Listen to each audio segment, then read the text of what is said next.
Você pisa na superfície da Lua. É incomum. Você definitivamente se sente mais leve aqui e é mais fácil andar.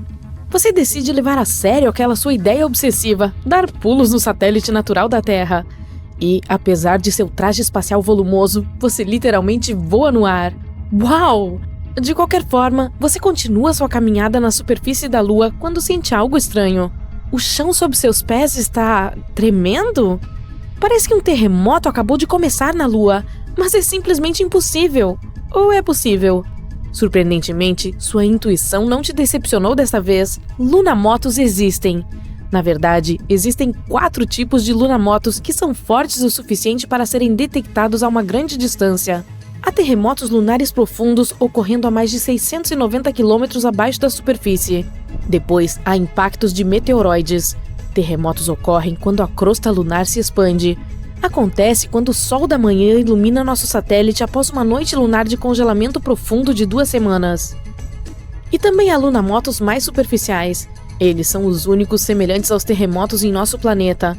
Lunamotos rasos acontecem de 19 a 30 km abaixo da superfície, e eles são os mais poderosos e perigosos. Entre 1972 e 1977, a rede sísmica Apollo registrou 28 desses lunamotos, e alguns deles mediram mais de 5 na escala Richter. Na Terra, um terremoto assim é forte o suficiente para quebrar paredes e mover móveis pesados. Além disso, lunamotos superficiais são muito duradouros em comparação com terremotos. Uma vez que começam, podem continuar por até 10 minutos. Quanto ao terremoto médio, ele normalmente continua por 10 a 30 segundos.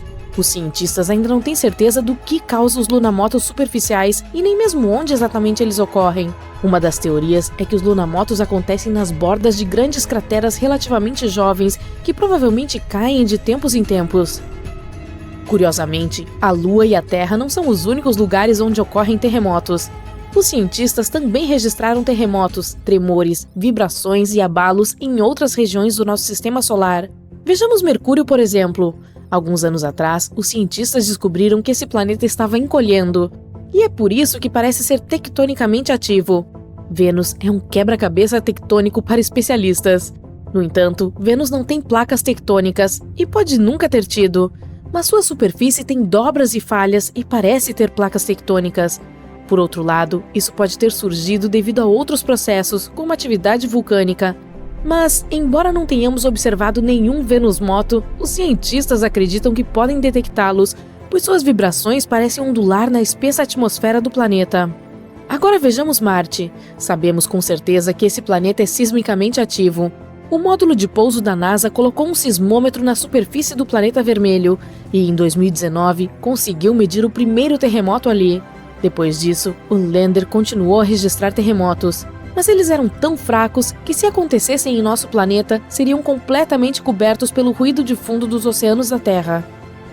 Mas um corpo espacial não precisa ser um planeta completo para ter uma placa tectônica ativa. Vamos ver Plutão. Esse planeta anão é geologicamente ativo no momento. Em 2014, a espaçonave New Horizons da NASA estava voando pelo sistema de Plutão quando registrou características geológicas complexas.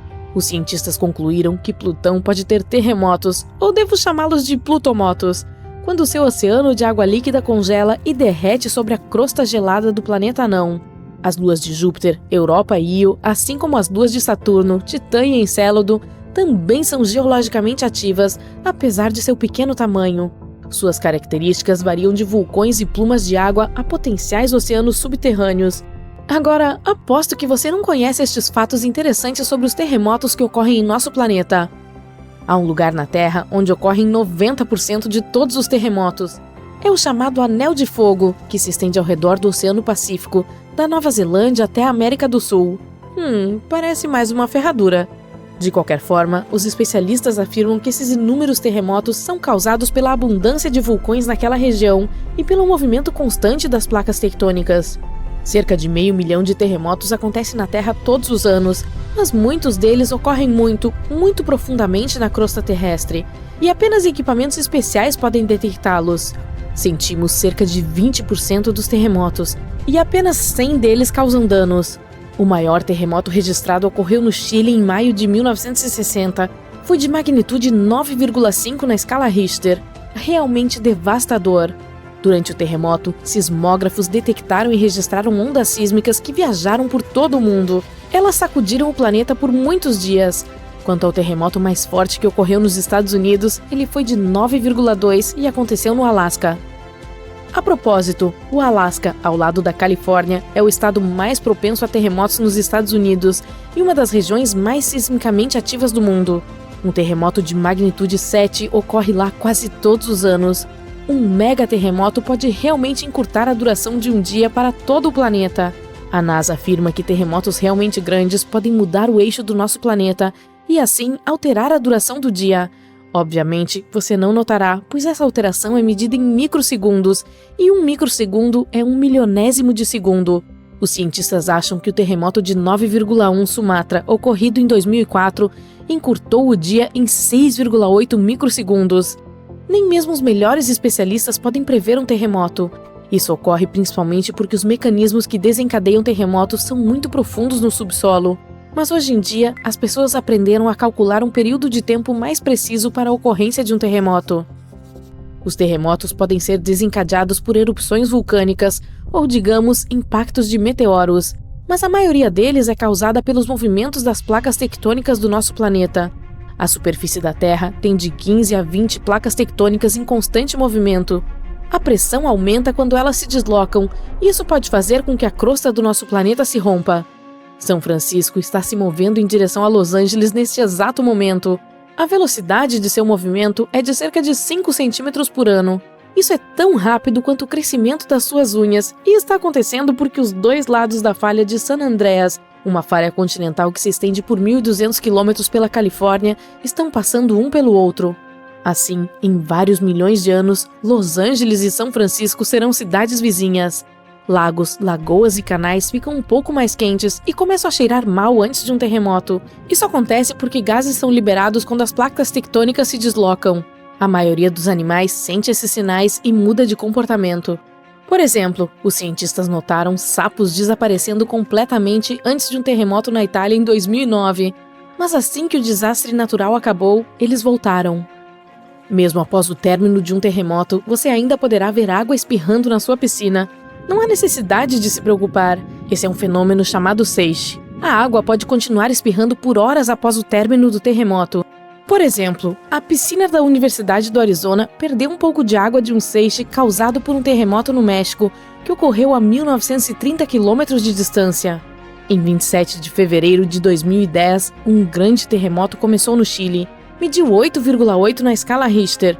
Como resultado, a crosta terrestre naquela região se rasgou de forma tão dramática que uma cidade chamada Concepción se moveu 3 metros para o oeste. Outro terremoto resultou na montanha mais alta do mundo, o Everest, encolhendo 2,5 centímetros. Aconteceu em 2015, quando um terremoto de magnitude 7,5 fez com que várias montanhas do Himalaia diminuíssem de tamanho. Os japoneses costumavam acreditar que os terremotos eram causados por Namazu, um bagre gigante que vivia submerso na lama sob as ilhas japonesas. O peixe se debatia, causando atividade sísmica. Quanto aos gregos antigos, eles tinham certeza de que uma poderosa divindade do mar, Poseidon, produzia terremotos ao bater seu tridente contra a terra quando estava com raiva. Segundo a mitologia hindu, 8 elefantes mantêm a terra no lugar. Eles se equilibram nas costas de uma tartaruga gigantesca, de pé sobre as espirais de uma cobra ainda maior. E toda vez que qualquer um desses animais se move, ocorre um terremoto. Você sabe como tudo começou há 13,8 bilhões de anos com Big Bang. BAM! Não, espera, eu posso fazer melhor. Não, caramba, deixa pra lá. E o universo tem se expandido desde então. Em sua tenra idade, ele era todo feito de gás, principalmente hélio e hidrogênio. Durante bilhões de anos, o gás se expandiu e esfriou. Enquanto isso, galáxias, estrelas e outras coisas misteriosas no espaço que tentamos explorar hoje se formaram por causa das forças gravitacionais. E nesse caos, tipo quando a gente estava na escola, há cerca de 4,6 bilhões de anos, nosso magnífico planeta também nasceu. Tudo começou como um disco de gás e poeira que orbitava o jovem Sol, da mesma forma que o resto dos planetas em nosso sistema solar. Esse disco consistia em partículas de poeira de diferentes tamanhos e gás. Elas estavam circundando o Sol em velocidades diferentes e em órbitas que não eram estáveis e previsíveis. Elas estavam se chocando umas com as outras o tempo todo. Essas partículas se transformaram de grãos de poeira muito pequenos em pedregulhos e, mais tarde, em objetos maiores chamados planetesimais, que tinham de quilômetros a centenas de quilômetros de diâmetro. E esses planetesimais que estavam orbitando o Sol dentro do disco tinham força gravitacional forte o suficiente para puxar outros objetos da vizinhança para fora de suas órbitas e colidir com eles. Como estavam constantemente batendo uns nos outros, ficaram cada vez maiores, até que alguns chegaram ao tamanho de milhares de quilômetros de diâmetro. Isso é quase o tamanho de Marte e da Lua. Sabemos disso por causa dos meteoritos. Eles vêm de diferentes lugares de todo o nosso sistema solar e trazem todos os tipos de materiais para o nosso planeta, dando-nos algo interessante para estudar e aprender sobre o nosso sistema solar e como ele se formou. Esses materiais incluem pedaços muito pequenos de poeira e rocha que atravessaram o caos e sobreviveram a esses tempos difíceis, mesmo antes da criação dos planetas. Os meteoritos também trouxeram pedaços de asteroides e planetesimais deixados para trás após o término do processo de formação dos planetas. Quando esses objetos estavam se formando, alguns elementos radioativos ficaram presos dentro dos minerais que, novamente, faziam parte deles. Foi assim que os cientistas puderam saber a idade deles. Mas o estágio final da formação da Terra e, em geral, todo esse caos que estava acontecendo em nosso sistema solar pode ter levado um pouco mais de tempo. Possivelmente até 100 milhões de anos a mais. Foi quando ocorreu o último grande impacto e a Terra finalmente atingiu seu tamanho máximo. O que de fato aconteceu foi que ele atingiu outro objeto que era quase tão grande quanto Marte. Essa colisão foi tão forte que o impacto produziu energia suficiente para vaporizar parte do metal e da rocha da Terra e do objeto do tamanho de Marte. E esse vapor criou um disco que circundava nosso planeta. Esse disco esfriou e se aglomerou em algum momento. E foi aí que surgiu a Lua. Nossa Lua foi o resultado dos detritos do impacto, que era uma combinação de gás quente e rocha derretida. No entanto, há outras teorias sobre como a Lua se formou. Uma delas afirma que ela se separou da Terra. Outra diz que a Lua se formou em outro lugar de nosso sistema solar. E em algum momento, quando estava vagando, chegou tão perto da Terra que acabou sendo capturada por sua gravidade. E os adeptos da terceira teoria acreditam que a Lua e a Terra se formaram ao mesmo tempo, a partir do mesmo disco protoplanetário. Antes da formação da Lua, a Terra era um lugar muito diferente. Se você pudesse passar apenas um dia na Terra sem a Lua, ficaria surpreso com o que aconteceria com os dias e as noites. Eles não seriam tão estáveis como são hoje porque a Lua ajuda a manter o eixo da Terra estável. Os dias eram mais curtos naquela época. A Terra estava girando muito mais rápido antes da formação da Lua. Sua atração gravitacional desacelerou a rotação do nosso planeta, o que significa que os dias ficaram mais longos. A rotação da Terra está ficando mais lenta com o passar do tempo, mas em uma taxa muito pequena. Algumas previsões dizem que, em 1 bilhão de anos, um dia típico terá entre 25,5 e 31,7 horas de duração. Se 24 horas não for tempo suficiente para você, basta esperar 1 bilhão de anos. Mas sim, se você é o tipo de pessoa que gosta de levar as coisas devagar, definitivamente teria que se apressar naquela época. Embora não houvesse muitas coisas que você pudesse fazer naquela época para preencher seu tempo, além de navegar pela lava quente, coletar pedras ou torcer para não ser atingido na cabeça por algum meteorito feroz que caísse em nosso planeta. Ai! Mas se você fosse paciente o suficiente, talvez visse algo muito legal. Água chegando ao nosso planeta pela primeira vez. Havia uma chuva de meteoros ardentes vindo do céu, e eles continuavam batendo em nossa jovem Terra. A princípio, parecia devastador, mas alguns desses detritos que caíam provavelmente continham água. Muitos acreditam que os asteroides e cometas que se chocaram com nosso planeta natal carregavam pequenas quantidades de água. Mas considerando que essa chuva de meteoritos durou mais de 20 milhões de anos, talvez até 200 milhões de anos, não é tão incomum que, depois de algum tempo, poças de água tenham começado a se acumular na superfície. E à medida que a água evaporava na atmosfera, ela caía de volta, formando lagos, rios, mares e, por fim, oceanos. Somente nesse ponto havia uma chance de alguma vida primitiva evoluir em algum momento no futuro. A Terra iniciou sua transição de uma bola quente de magma para o mundo que conhecemos hoje. Antes disso, seria muito difícil que a vida existisse lá. Mesmo que isso tivesse acontecido de alguma forma, todas essas colisões de meteoros e asteroides provavelmente a teriam destruído. Além disso, não seria possível sobreviver sem um tanque de oxigênio. A Terra tinha uma atmosfera, mas não era como a que temos hoje. Os cientistas acreditam que ela era composta de vapor de água, metano, amônia e alguns outros gases liberados pela atividade vulcânica. Basicamente era muito tóxico, pois havia erupções vulcânicas o tempo todo. Além disso, as temperaturas eram muito mais altas, portanto ficar parado nesses estágios iniciais da Terra não seria uma experiência tão agradável. Além disso, poderia até haver alguma forma de vida naquela época. Em seus estágios iniciais, quando tudo era tão caótico, a Terra não era coberta por oceanos, árvores ou paisagens deslumbrantes como hoje, mas por magma derretido. A forma mais antiga de vida que conhecemos são os fósseis de micro-organismos encontrados em fontes hidrotermais. Acredita-se que eles tenham 3,4 bilhões de anos, e os cientistas supõem que o primeiro momento em que a vida apareceu na Terra pode ter sido há cerca de 4,2 bilhões de anos, mais ou menos. Portanto, com o equipamento certo, você poderia até mesmo ver alguns organismos unicelulares, como bactérias, em algum lugar do nosso caótico planeta, mesmo antes da existência da Lua. A atração gravitacional da Lua sobre a Terra cria marés nos oceanos, o que significa que ela provavelmente ajudou a misturar e circular a água dos oceanos, talvez até mesmo a moldá-los. As marés sem a Lua seriam muito menores, porque sua atração gravitacional é o que faz com que as marés subam e desçam. A Lua também afeta a vida no oceano. Com o passar do tempo, os animais do oceano mudaram e se adaptaram às mudanças no nível da água causadas pela gravidade da Lua. Até mesmo o simples luar tem um grande efeito sobre as criaturas marinhas. Por exemplo, os corais usam o ciclo da Lua para liberar seus ovos ao mesmo tempo e com marés mais fortes para ajudar a carregá-los. As tartarugas marinhas bebês usam a luz da Lua que brilha na água para guiá-las de seus ninhos até o oceano. Quem sabe que direções a vida na Terra teria tomado se, em algum momento, bilhões de anos atrás, não tivéssemos nossa amiga lunar para nos acompanhar ao longo do caminho?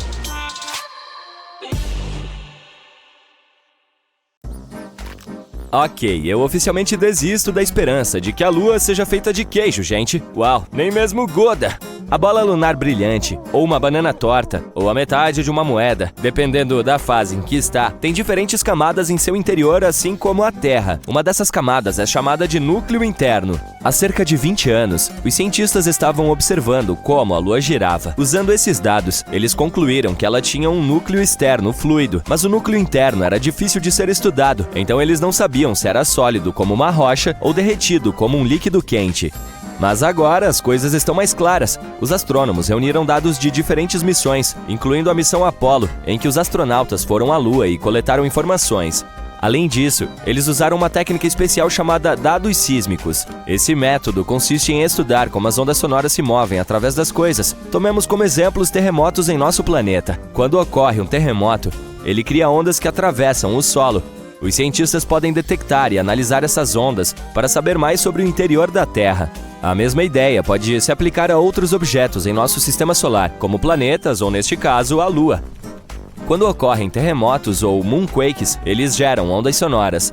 Ao ouvir e estudar cuidadosamente essas ondas, os cientistas podem criar um mapa detalhado do que há dentro do objeto. Eles podem descobrir coisas como as diferentes camadas, do que são feitas e como estão dispostas.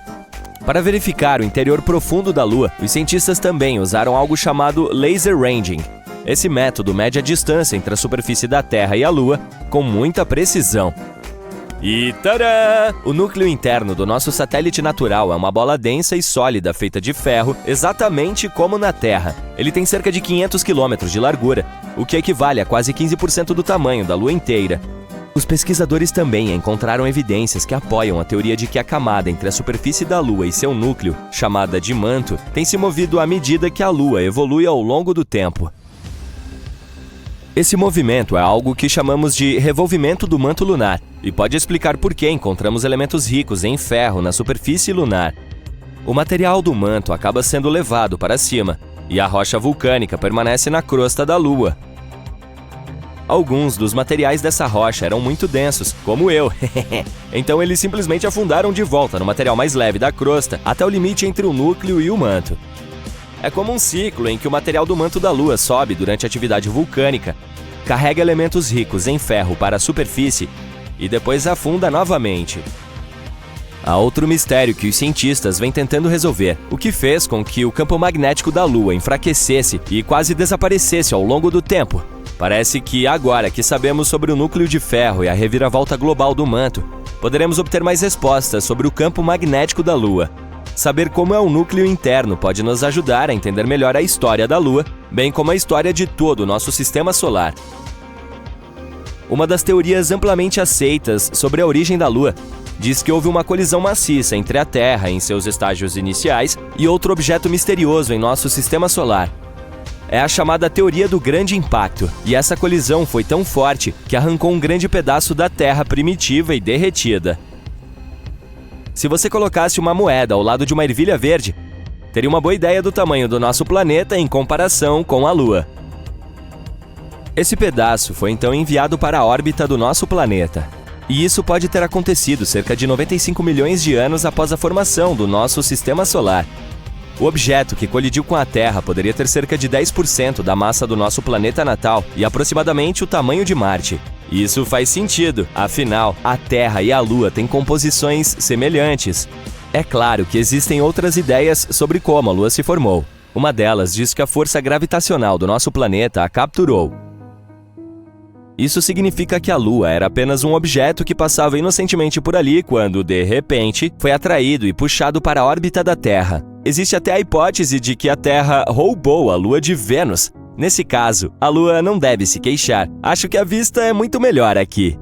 Então sim, a Lua e a Terra são semelhantes no que diz respeito a rochas e alguns minerais, mas a Lua não tem a mesma atmosfera do nosso planeta. Sua atmosfera é fina e consiste em alguns gases estranhos que incluem potássio e sódio, o que não é algo que se pode encontrar na atmosfera de Marte, Vênus ou Terra.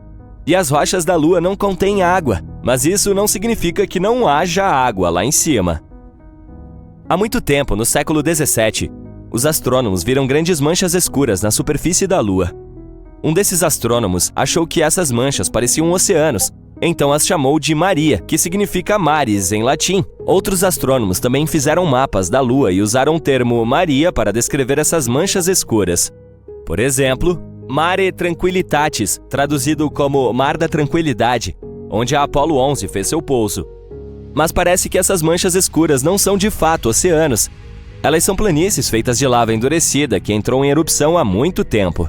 Essas erupções vulcânicas deixaram para trás áreas lisas e planas chamadas de planícies de basalto. No final do século XIX, um observador do céu estudou a Lua e descobriu que ela não tinha uma atmosfera. Sem uma atmosfera, não há nuvens nem ar para evitar que a água evapore. Portanto, os cientistas pensavam que qualquer água na Lua desapareceria imediatamente. Eles acreditavam que a Lua era totalmente seca. Mas então, em 1961, um físico teve uma ideia diferente. Ele apontou que poderia haver água na Lua em áreas especiais chamadas regiões permanentemente sombreadas. Esses são pontos na Lua onde o Sol não brilha, portanto eles permanecem escuros o tempo todo. Assim, o gelo de água poderia existir nessas áreas escuras porque elas são extremamente frias e o gelo não evaporaria.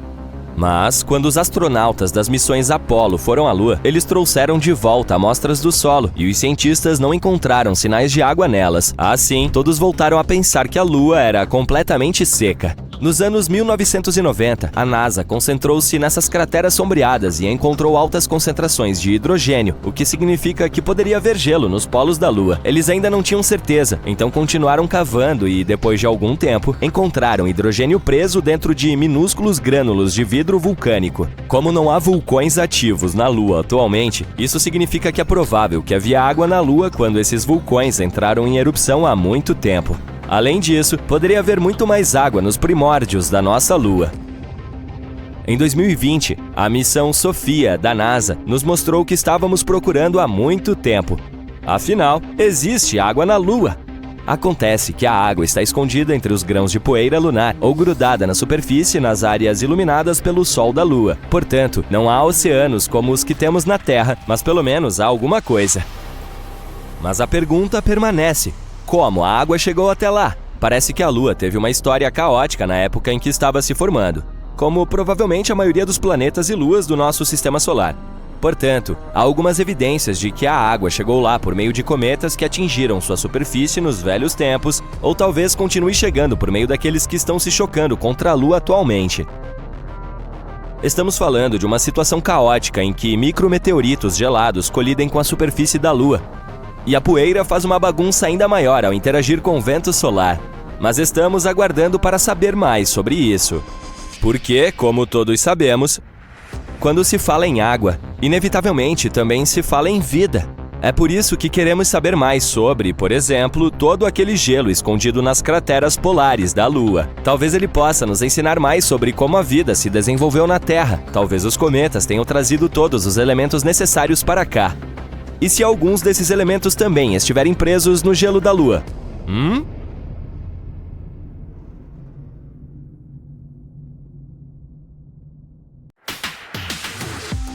Em breve poderemos começar a construir muitas coisas na Lua. Tudo porque a missão lunar da Índia chamada Chandrayaan-3 detectou recentemente enxofre perto do polo sul da Lua. Esse elemento químico pode ser extremamente útil para a criação de infraestrutura em nosso satélite. É a primeira vez que esse elemento químico é descoberto no satélite natural da Terra. Esse elemento tão procurado é encontrado principalmente perto dos vulcões da Terra. Seu aparecimento na Lua diz muito sobre o histórico vulcânico do satélite e suas condições atmosféricas passadas. O rover da missão detectou esse elemento químico menos de uma semana depois de aterrissar a cerca de 70 graus do polo sul da Lua, no dia 23 de agosto de 2023. Esse pouso histórico na superfície lunar fez da Índia o quarto país a pousar com segurança uma missão na Lua. É também a primeira espaçonave a aterrissar tão perto do polo sul do nosso satélite. Essa é uma área de importância estratégica, pois acredita-se que abrigue depósitos de gelo de água. Se isso for verdade, futuras missões poderão colher e transformar esse gelo de água em água potável, ou até mesmo em combustível para foguetes. Durante 2 semanas, o módulo de pouso realizou coletas de dados, concentrando-se principalmente na análise do solo lunar e de sua atmosfera extremamente fina. Enquanto isso, o rover Pragyan, movido à energia solar, iniciou sua busca para encontrar água congelada na Lua. Quanto ao módulo de pouso, ele demonstrou outra façanha incrível no dia 3 de setembro. A espaçonave acionou seus motores e se elevou cerca de 41 centímetros no ar. Em seguida, deu um pequeno salto para aterrissar entre 30 e 40 centímetros de distância da sua posição original. Na verdade, isso é muito importante. Conseguir fazer com que um módulo de pouso retorne à superfície da Lua é essencial para missões futuras, mostrando que eles podem devolver com segurança amostras do solo ou até mesmo astronautas de volta para casa após uma missão lunar. Em setembro, a espaçonave indiana foi colocada em modo de suspensão. A noite lunar, com duração de 14 dias, estava se aproximando e a espaçonave não foi projetada para coletar dados científicos durante esse período. Até o momento, ficamos sabendo de algumas descobertas importantes da missão. Uma delas está relacionada à medição da temperatura da camada superficial do solo da Lua em diferentes profundidades. Curiosamente, a superfície do satélite nessa região se mostrou mais quente do que o esperado. Acreditava-se que a temperatura poderia estar entre 20 e 30 graus Celsius na superfície, mas ela estava em torno de 70 graus Celsius, muito mais quente do que se imaginava. A outra descoberta indica a presença de vários elementos químicos, inclusive oxigênio. Além disso, os dados recebidos da sonda confirmam a presença de alumínio, cálcio, ferro, titânio, silício e outros elementos químicos na superfície lunar próxima ao Polo Sul. O rover também usou instrumentos especiais projetados para medir tremores e ruídos sob a superfície lunar para detectar alguma atividade sísmica. Isso nos leva de volta ao enxofre identificado graças ao espectroscópio do rover. Atualmente, os cientistas estão trabalhando para descobrir se esse elemento se formou na superfície de forma natural ou se é resultado de atividade vulcânica ou de uma queda de meteoro. Outra coisa surpreendente encontrada na Lua é uma rocha, e ela pode ser a mais antiga rocha terrestre conhecida. Uma lasca de 2 centímetros de largura, incluída em uma grande coleção de rochas trazida ao nosso planeta pelos astronautas da Apollo, pode ser, na verdade, um fragmento da Terra com 4 bilhões de anos.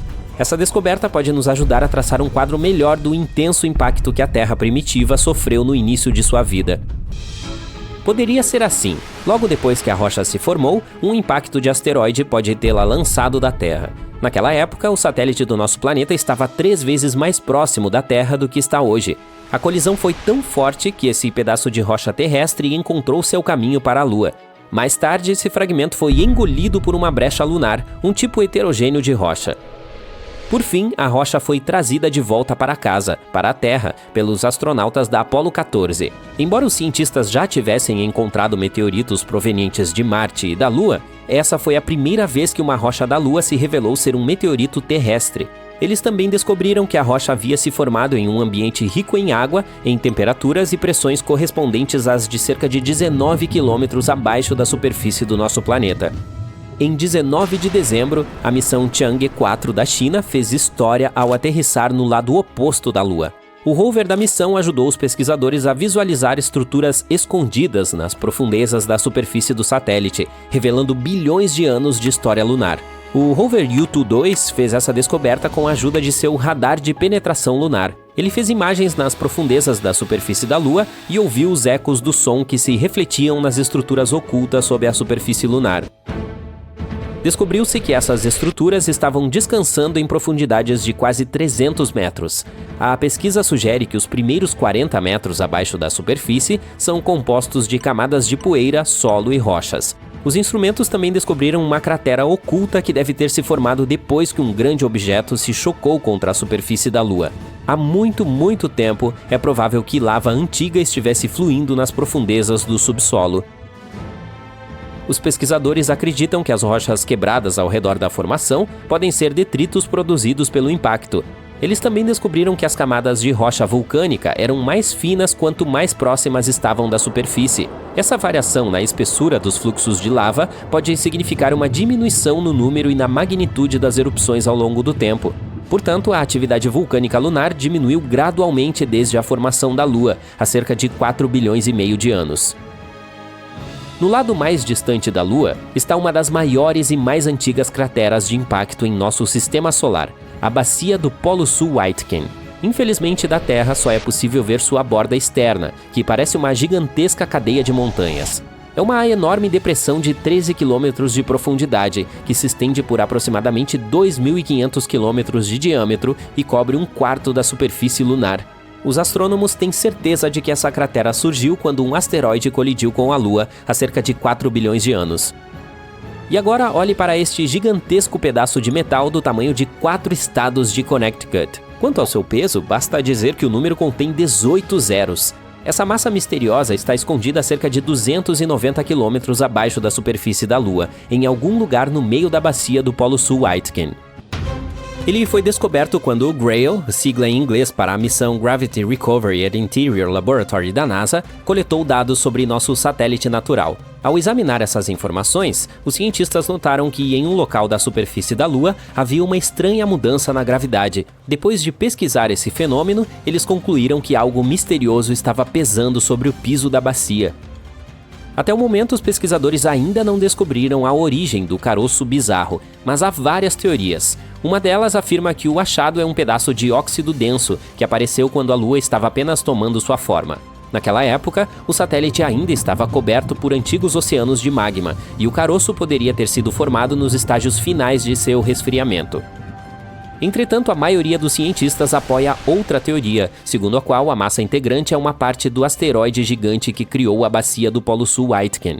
Como o artefato é metálico, provavelmente é o núcleo de ferro-níquel do asteroide. Pode haver um labirinto de tubos de lava na Lua.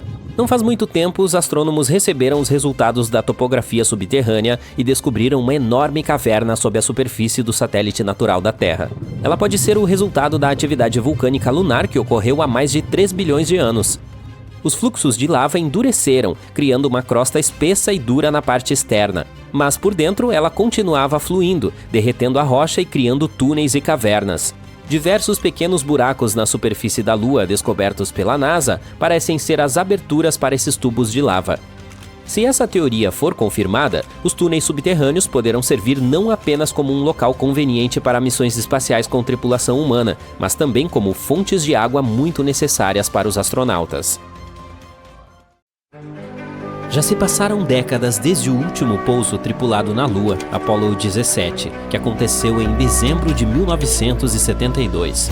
Já não está na hora de pensarmos em voltar ao nosso satélite cheio de pó e talvez até mesmo ficar lá? A NASA fez uma promessa em relação a esse tema. Eles estão se preparando para enviar astronautas à Lua novamente, talvez até 2025. Tudo isso acontecerá por meio de um programa chamado Artemis. Ele também incluirá a primeira mulher a conhecer a superfície lunar. Agora você pode se perguntar, por que ainda não fizemos isso? Um ex-administrador da NASA disse algo interessante sobre o assunto. Não foi por causa de questões científicas ou tecnológicas. O problema é que os projetos em potencial levavam muito tempo e eram muito caros. Veja bem, as viagens espaciais, especialmente quando envolvem seres humanos, não são fáceis para o bolso. É verdade que nos últimos anos a NASA teve orçamentos de bilhões de dólares. Parece dinheiro suficiente, certo? Bem, não quando você dá uma olhada na lista de tarefas deles. Isso porque eles têm que considerar tudo, desde telescópios e projetos de foguetes gigantes, até missões que também têm como alvo o Sol, Júpiter, Marte e além. Vendo dessa forma, a NASA precisa ser muito boa em fazer orçamentos para atingir todas as suas metas. Mas não é só por causa das finanças. A própria Lua é bastante problemática. Ela apresenta perigos reais que não podem ser considerados levianamente. Para começar, sua superfície está repleta de crateras e rochas nas quais não é fácil de aterrissar. Além disso, tem a poeira lunar, ou regolito, se você quiser chamá-la pelo nome científico. Ela foi criada ao longo de muitos anos por impactos de meteoritos. É extremamente áspera e gruda em tudo. Pode danificar rapidamente trajes espaciais, veículos e sistemas. Além disso, lidar com o habitat lunar também não é uma tarefa fácil. A Lua não tem atmosfera protetora. Isso significa que durante 14 dias seguidos, a superfície lunar é confrontada com os fortes raios solares. Esse período é seguido por mais 2 semanas de escuridão total. Todas essas mudanças geram temperaturas extremas, às quais nós, humanos, não estamos acostumados. Existem soluções, não se preocupe. A NASA está trabalhando em trajes espaciais e veículos resistentes à poeira e ao sol. Eles estão até mesmo desenvolvendo um sistema capaz de fornecer eletricidade durante as noites lunares. O que é ainda mais interessante sobre esse sistema é que ele pode ser útil em Marte também quando chegarmos lá. A NASA também precisa atrair pessoas realmente inteligentes para seus projetos. Pense nisso, a idade média das pessoas que trabalhavam no controle da missão da Apollo 13 era de apenas 26 anos, e naquela época essas pessoas já haviam participado de várias missões. Isso significa que elas tinham uma experiência considerável desde muito jovens. Mas é aqui que outras pessoas também podem ajudar. Nos últimos anos, não foi apenas a NASA que trabalhou incansavelmente para revolucionar as viagens espaciais. Há muitas pessoas bem-sucedidas por aí com recursos suficientes para participar desses esforços. Algumas estão desenvolvendo novos tipos de foguetes que também podem pousar na Lua. No total, a NASA colocou 12 pessoas em nosso satélite. Esse é, sem dúvida, um dos momentos mais incríveis de sua história, se não o melhor. E esses astronautas fizeram coisas incríveis lá em cima. Trouxeram pedras, tiraram fotos, fizeram experimentos científicos e até deixaram bandeiras para trás. Todos esses foram momentos importantes das missões Apollo, mas eles não tinham o objetivo de criar um lugar seguro para os seres humanos na Lua. Os cientistas têm a ideia de criar uma estação espacial lunar há muito tempo. É lógico, afinal de contas, é apenas uma viagem de 3 dias da Terra. Isso significa que podemos, tecnicamente, nos dar ao luxo de cometer pequenos erros aqui e ali, sem estragar todo o projeto. Além disso, aprenderíamos muito antes de nos aventurarmos ainda mais no espaço. Uma base lunar poderia fornecer combustível para missões no espaço profundo. Também poderíamos construir telescópios lá em cima e lançá-los com muito mais facilidade no espaço. Isso também poderia nos ajudar em outro projeto importante: descobrir como tornar Marte habitável. Sem mencionar que uma estação espacial lunar nos ajudaria a aprender mais sobre a origem da Lua. Quem sabe poderia até gerar algum dinheiro devido a todo esse turismo lunar divertido e empolgante. De qualquer forma, o programa Apollo Moon exigiu muito trabalho. Para começar, vamos dar uma olhada no grande número de pessoas envolvidas. Cerca de 400 mil de todos os cantos dos Estados Unidos. No entanto, nem tudo foi perfeito. Houve 2 eventos infelizes principais. Em primeiro lugar, um acidente com fogo na plataforma de lançamento da Apollo 1. Em segundo lugar, um tanque de oxigênio decidiu fazer birra na Apollo 13, causando sérios problemas no meio da missão. Uma parte importante do projeto foi o foguete Saturno V. Ele é até hoje o foguete mais potente voado com sucesso, com 36 andares de altura. Ainda está achando difícil de imaginar? Esse foguete era 2 vezes mais alto que as cataratas do Niágara. Graças ao Saturno V, a NASA concluiu com sucesso 13 missões. Isso incluiu o transporte de 24 astronautas até a Lua, sendo que metade deles até fez uma pequena caminhada na superfície lunar. Os foguetes e ônibus espaciais existentes não podem ir além da órbita baixa da Terra. Em termos mais simples, eles não podem chegar à Lua com todos os equipamentos de que os astronautas precisam para prosperar. Os veículos espaciais atuais simplesmente não são capazes de carregar essa carga, pelo menos não desde que as missões Apollo aconteceram. De qualquer forma, fizemos muito progresso na Terra e estamos prontos para enviar astronautas ao nosso satélite em breve. É aqui que o projeto Artemis entra em cena. Trata-se de um programa supervisionado pela NASA, e para garantir que tudo corra bem, a NASA lançou anteriormente Orion, uma espaçonave não tripulada para orbitar a Lua e retornar à Terra. Pense nisso como um teste automatizado. Antes de realmente enviarmos pessoas para lá novamente, precisamos ter certeza de que todos os dispositivos funcionam corretamente. Um dia, a Orion será o veículo que levará os astronautas à Lua novamente. Ela possui um sistema de abortar lançamento para manter os astronautas seguros caso algum problema aconteça durante o lançamento.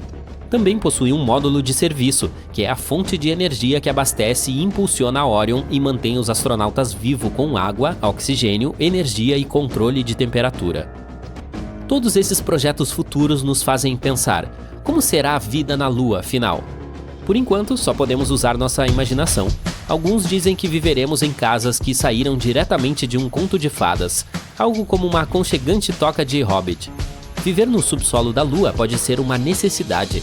Isso se deve às temperaturas escaldantes e à falta de oxigênio. Se acrescentarmos as ameaças de meteoritos e a radiação ininterrupta, não é de se admirar que não possamos simplesmente caminhar em sua superfície. E quanto ao transporte?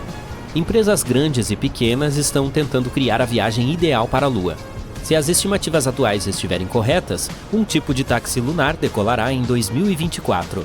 Ao contrário de nossos foguetes atuais, esses táxis espaciais não terão de lidar com as condições adversas de reentrada na atmosfera terrestre.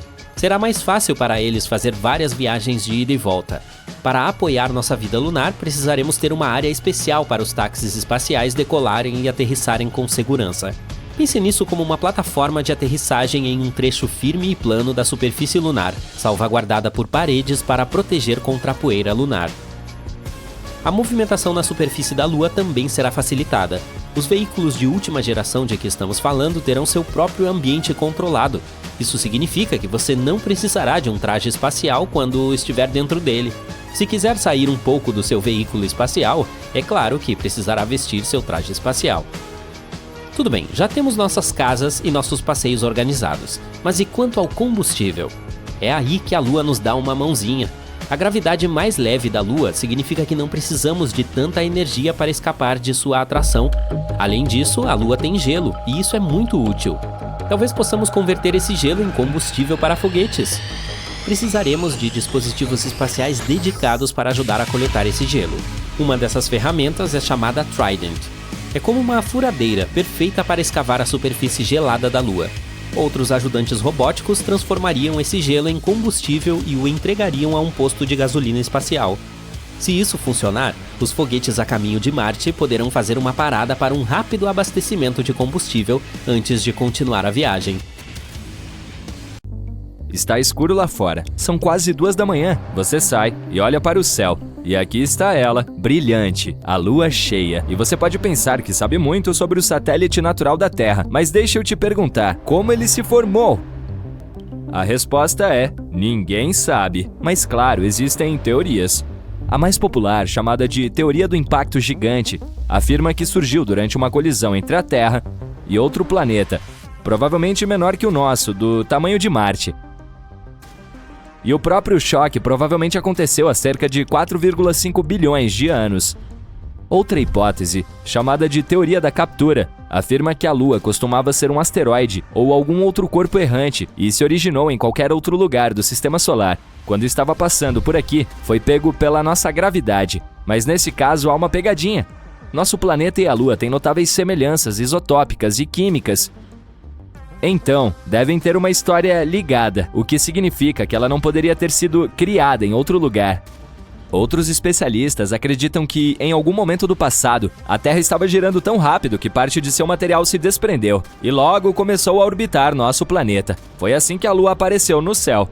Mas, novamente, há um problema. Nesse caso, a proporção e o tipo de minerais nela teriam que ser os mesmos que os daqui. Porém, há pequenas diferenças. Nosso satélite é mais rico em materiais que se formam muito rapidamente em altas temperaturas. Há mais uma teoria. E provavelmente a menos empolgante.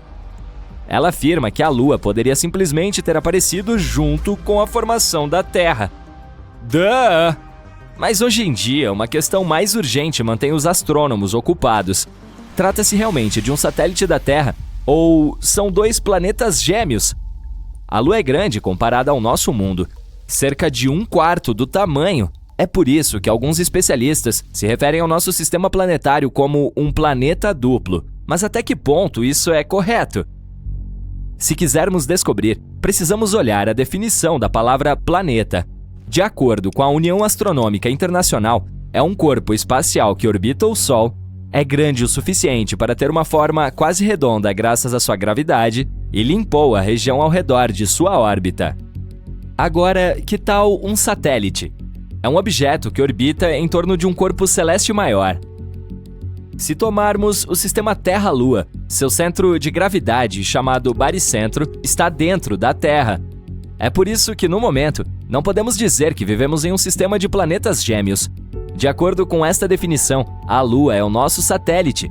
Agora, vamos voltar ao passado, tipo 3 ou 4 bilhões de anos atrás. Embora ela não fosse um planeta, provavelmente tinha uma atmosfera completa, que se formou em momentos de poderosas erupções vulcânicas. Os gases se espalharam por toda a superfície e aconteceu tão rápido que não tiveram tempo de escapar para o espaço. Naquela época, a superfície lunar estava coberta de bacias cheias de basalto vulcânico. Imagine enormes plumas de magma voando alto, caindo no chão e criando fluxos de lava.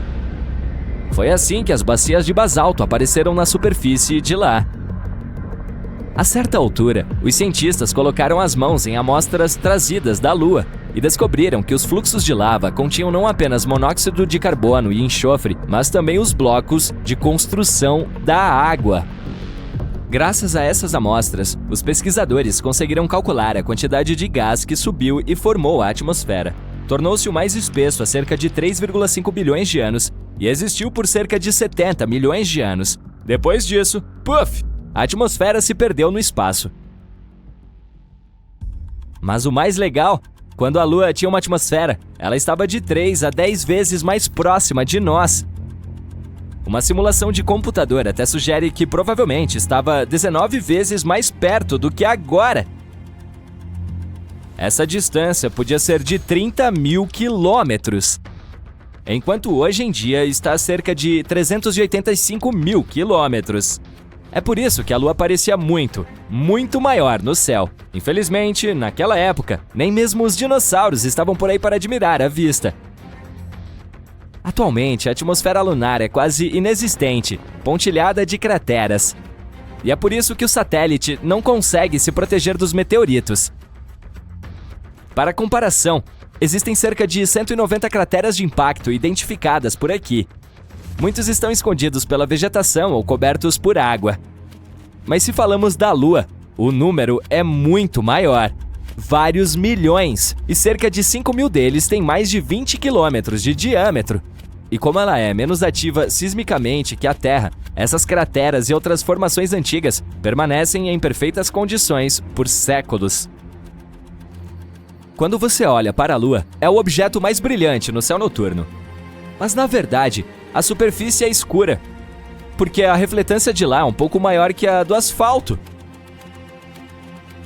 Você pode saber que a atração gravitacional lunar causa as marés em nosso planeta, fazendo com que os oceanos se projetem tanto no lado mais próximo da Lua quanto no mais distante. Mas isso não é tudo. Ela também diminui a rotação da Terra. Esse fenômeno é conhecido como frenagem de maré. Aumenta a duração de um dia por aqui em pouco mais de 2 milissegundos a cada 100 anos. E nosso satélite também está se afastando, na mesma proporção em que nossas unhas crescem. Isso é cerca de 4 centímetros por ano. Se um dia ela se for pelo espaço, nosso planeta viverá tempos difíceis. Sem a atração gravitacional estabilizadora da Lua, o eixo de rotação da Terra começaria a mudar descontroladamente, de nenhum ângulo de inclinação, o que significa que não haveria estações, até um grande ângulo, resultando em condições climáticas extremas. Embora a superfície lunar esteja quase inativa, o nosso satélite ainda sofre terremotos. Uma teoria sugere que podem estar acontecendo porque ele está encolhendo enquanto seu interior está esfriando. Os cientistas dizem que a Lua se tornou cerca de 45 metros mais fina do que costumava ser várias centenas de milhões de anos atrás. Para ajudar a entender, imagine uma uva se transformando em uma passa. Ela enruga enquanto encolhe. O mesmo está acontecendo com o nosso satélite, que está encolhendo e enrugando. Só que, ao contrário de uma uva, não tem casca flexível. Sua superfície é dura e quebradiça. Assim, à medida que ocorre o encolhimento, a crosta racha e quebra, e suas seções são empurradas para as partes vizinhas. Quer saber outra coisa legal? Um estudo recente afirma que a Lua tem uma cauda, e todos os meses envolve o nosso planeta como um cachecol. Essa cauda delgada é composta de milhões de átomos de sódio, e a Terra viaja regularmente diretamente através dele. Ataques de meteoros explodem esses átomos de sódio para fora da superfície lunar e para o espaço. Durante vários dias, todos os meses, nosso satélite permanece entre o Sol e o nosso planeta. É quando a gravidade terrestre pega essa cauda de sódio e a arrastamos por uma longa faixa que envolve sua atmosfera. Esta cauda lunar é totalmente inofensiva e também invisível ao olho humano, 50 vezes mais escura do que você pode perceber. Mas durante raros dias, telescópios de alta potência podem detectar seu leve brilho amarelado no céu. Parece um ponto brilhante com 5 vezes o diâmetro da lua cheia. E agora o fato mais incrível. 2 ou 3 anos atrás, um asteroide foi puxado para a órbita da Terra e começou a dar a volta no planeta. Embora não fosse maior do que um carro comum, ainda era algo grande. Dos mais de 1 milhão de asteroides que os astrônomos conhecem, foi apenas o segundo a orbitar nosso mundo. Chamado 2020 CD3, foi nossa mini-lua temporária. Não ficou por muito tempo, no entanto. Ele seguiu uma órbita aleatória e lentamente se afastou. Objetos capturados temporariamente, como o 2020 CD3, são raros. Eles precisam ter uma direção e velocidade específicas para serem capturados pela atração gravitacional da Terra. Caso contrário, colidem com o planeta ou voam em outra direção. A tripulação espacial estava se preparando para o lançamento há mais de 3 anos. Os preparativos para o pouso no estranho planeta incluíam a coleta e o estudo de amostras de rochas do Grand Canyon, a exploração de antigas formações vulcânicas na área de testes de Nevada e a investigação de respiradouros de gás e lava, lagos de lava e crateras em vários locais no Havaí. Para poder resistir às condições da microgravidade, os tripulantes aprenderam a andar em sentido oblíquo, sendo amarrados e suspensos pelas laterais e tentando se mover ao longo das paredes. Tiveram que testar seus limites por meio de dietas intensivas e regimes de sono para garantir que ficariam seguros no espaço sideral. Levaram 3 dias, 3 horas e 49 minutos para chegar à superfície desse novo mundo em um lugar chamado Mar da Tranquilidade. Eles poderiam ter ido para o Oceano das Tempestades ou para a Baía Central, mas escolheram este lugar para pousar, pois tinha boa visibilidade e era relativamente regular e facilmente alcançável com o mínimo de propelente possível. Uma das primeiras coisas que notaram quando chegaram lá foi que, bem, o lugar cheirava mal. Isso pode parecer com o começo de uma história de ficção científica, mas na verdade é o verdadeiro relato sobre como a missão Apollo 11 pousou na Lua em 20 de julho de 1969. Desde então, a Lua teve 12 visitantes humanos até hoje. Pensamos nela como nossa vizinha espacial, mas ainda há muito que não sabemos sobre esse misterioso satélite. E isso não deve surpreender, já que a Lua está sempre nos mostrando a mesma face. Isso porque a Terra e seu único satélite natural permanente estão em rotação síncrona, o que nos faz pensar que ela está sempre permanentemente imóvel. A verdade é que ela não está em uma posição fixa, e na verdade ela está se afastando cada vez mais da Terra, 3,8 centímetros a cada ano. Acredite ou não, a Terra e a Lua, embora estejam a 384.400 quilômetros de distância, influenciam profundamente uma a outra. Enquanto a Lua é parcialmente responsável pelas marés dos mares e oceanos na superfície do nosso planeta, nossa Terra é realmente a causadora de movimentos na Lua. Eles são chamados de terremotos lunares, ou lunamotos, e duram muito mais do que terremotos, alguns deles chegando a até meia hora. A Lua pode parecer perfeitamente redonda para nós em uma noite quente de verão, mas ela é na verdade oval. A forma de limão é causada pela atração gravitacional da Terra. Quando se trata de vestígios de humanos, a nossa Lua tem mais do que pegadas. Em 1969, astronautas americanos deixaram muitos objetos na superfície do nosso satélite, como 2 bolas de golfe, um desenho do famoso artista Andy Warhol e uma mensagem da própria rainha Elizabeth II. Uma das últimas pessoas a pisar na Lua até hoje foi um astronauta chamado Eugene Cernan. Ele rabiscou as iniciais de sua filha na superfície lunar em 1972. Como parece que não há vento ou qualquer outro tipo de mudança climática lá, as letras TDC podem ficar lá para sempre. Na verdade, é possível ser alérgico à Lua. Harrison Jack Schmitt, um astronauta da missão Apollo 17, passou um tempo no Vale do Mar da Serenidade. Depois subiu de volta ao módulo lunar da tripulação e ficou um pouco de poeira lunar nele. Assim que tirou o traje espacial, ele ficou com os olhos vermelhos, espirrando e com outras reações alérgicas que duraram 2 horas. Como está tão perto de nós, estabelecemos que a Lua tem um fuso horário próprio. Nós o chamamos de tempo lunar padrão, mas ele não corresponde ao tempo na Terra. Para ter um equivalente, a explicação é um pouco mais complexa, mas em termos simples, um ano na Lua é dividido em 12 dias. Cada um desses dias recebeu o nome de um astronauta diferente que andou por lá. A data de início deste calendário coincide com o momento em que Neil Armstrong caminhou na superfície do nosso satélite. Assim, o dia 1º do ano lunar 1 começou em 21 de julho de 1969, às 2 horas 56 minutos e 15 segundos do tempo universal. Como a Lua tem uma atmosfera muito fina, ela tem temperaturas bem malucas, tanto quentes quanto frias, que podem ir até 93 graus Celsius. Ao longo dos polos lunares, no entanto, a temperatura fica sempre em torno de menos 240 graus Celsius. Os humanos sempre tentaram traçar uma conexão entre o nosso satélite natural e a Terra, chegando a explicações do porquê que a existência da Lua nos influencia tanto. Na Idade Média, cientistas e filósofos pensavam que, durante a lua cheia, algumas pessoas eram mais propensas a ter diferentes condições de saúde. Como viram essa conexão inexplicável com a lua cheia, as pessoas com esses sintomas foram chamadas de lunáticas, ou às vezes literalmente com a doença da lua. Os humanos não são as únicas criaturas que vivem na Terra que são afetadas pelos ciclos lunares. Os donos de cães são 28% mais propensos a levar seu animal de estimação para a emergência veterinária durante a lua cheia. Você pode pensar que é por isso que os lobos têm essa preferência por uivar na lua cheia, ainda mais na cultura popular, mas os cientistas não conseguiram encontrar nenhuma conexão entre o comportamento dos lobos e os ciclos lunares, então pode ser apenas um mito. A maior cratera conhecida no nosso sistema solar também é encontrada na Lua e é chamada de Polo Sul Aitken. Essa formação gigante está localizada no lado oculto da Lua e mede 2.500 km de diâmetro. Uma das muitas coisas que ainda não entendemos completamente sobre nosso satélite são os incomuns flashes de luz que às vezes podem ser vistos em sua superfície.